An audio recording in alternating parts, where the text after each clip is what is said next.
monde, on se présente. Moi je m'appelle Capucine. Moi je m'appelle Alexis.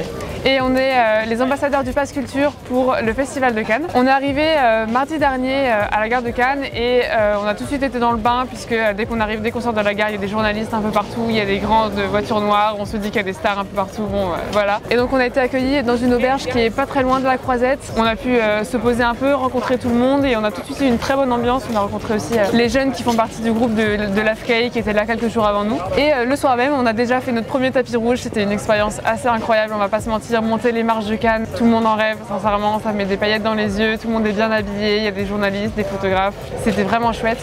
Et on a pu découvrir donc le premier film. Le premier film c'était donc un film de Quentin Dupieux. Donc on n'a pas pu assister à la cérémonie d'ouverture. Par contre on a assisté à la deuxième séance du film à 22h et quelques. Et donc on a vu le film de Quentin Dupieux, donc il y avait plein d'acteurs connus et d'ailleurs même les films de Quentin Dupieux on connaît un peu et c'est génial de pouvoir le voir à Cannes et dans le Grand Théâtre Lumière. C'était vraiment une expérience exceptionnelle. Voilà, donc on a fait une première soirée quand même assez chargée parce que mine de rien on a fini à peu près à 1h du matin, donc le temps de rentrer, on n'a pas dormi beaucoup. Puisque le lendemain matin, on avait déjà une séance à 8h du matin. Ouais, donc à 8h du matin, on est allé voir un film qui s'appelle Les Fantômes de Jonathan Millet. Et donc c'était pour le coup un autre registre.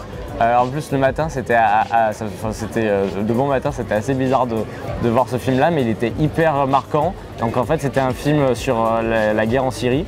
Et donc c'était un film assez long, on voyait peu de scènes trash, mais par contre, par les mots, par les silences, on ressentait vraiment la violence de la guerre et des événements qui sont passés là-bas.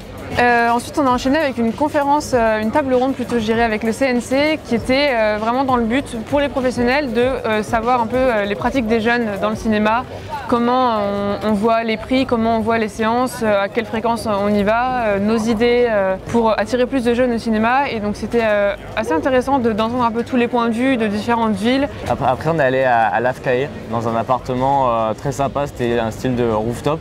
Et donc on a pu justement rencontrer des membres de l'AFCAE, des membres du Pass Culture, il y avait le président du Pass Culture. C'était un Cannes magnifique parce que c'était un rooftop en plein Cannes et c'était vraiment super bon. En début d'après-midi ensuite on a eu une rencontre vraiment très intéressante avec une critique de film qui s'appelle Perrine Quenesson. Et elle nous a expliqué vraiment un peu les rouages de son métier finalement et comment elle en est arrivée là, qu'est-ce qu'elle fait au quotidien.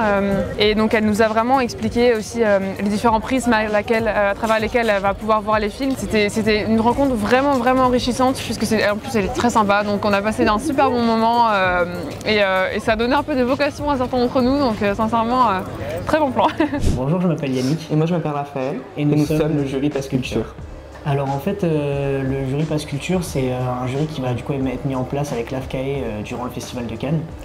Et en gros, le but sur 8 films, c'était à nous d'en élire un seul pour qu'il soit promu sur le Pass Culture et qu'il soit mis en avant. Du coup, après de longs débats, le top qui est ressorti, c'est Le Royaume, l'histoire de Suleiman et Les Fantômes. Voilà, mon choix s'est porté pour ma part vers l'histoire de Suleiman. C'est l'histoire d'un gars de couleur noire qui s'appelle Suleiman, qui du coup pour s'en sortir va justement faire des livraisons en vélo, un vélo qu'il a acheté par la sueur de son front. Il va du coup faire des livraisons sous le nom de Emmanuel en louant un compte de livreur. Du coup, cet argent lui sert à créer une histoire pour convaincre les demandeurs d'asile. Ce qui nous a convaincus, c'est le message derrière ce film. On trouvait qu'on n'avait pas assez de films qui parlaient de l'immigration.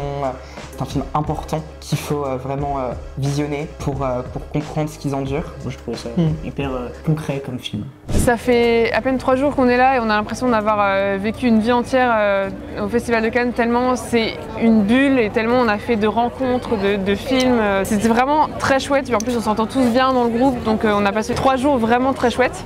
Ouais, c'est vrai que tous les moments passés ont été vraiment fabuleux et on a pu rencontrer des personnes qui sont aussi fans de cinéma de notre âge, donc ça c'est vraiment cool de pouvoir partager ça avec d'autres personnes de notre âge et c'est ça qui fait que le Pass Culture et tous les événements auxquels on assiste sont davantage enrichissants parce qu'on peut en discuter, en débattre entre nous et ça c'est vraiment génial.